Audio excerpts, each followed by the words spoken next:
How to delete purchase history on App Store. It's pretty quick and easy. So before starting the video, subscribe our YouTube channel, hit the bell icon so you can receive the notification of next video. Do like, comment and share as well. Without wasting the time, let's jump in your App Store. Now you can delete the purchase history on your iPhone from your App Store. Just go to your App Store and then just get out of everything which you have opened and then click on your profile icon at the very top of your screen.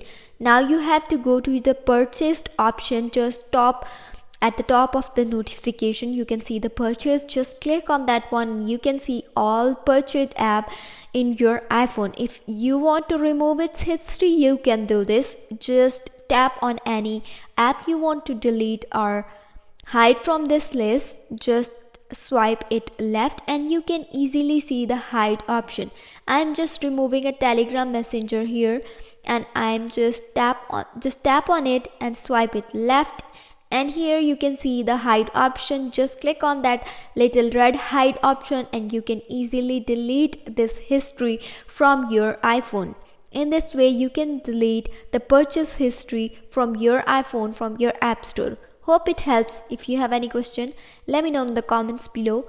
If not, don't forget to subscribe and don't forget to like. I will meet you in the next video. Till then, take care, bye, and thanks for watching.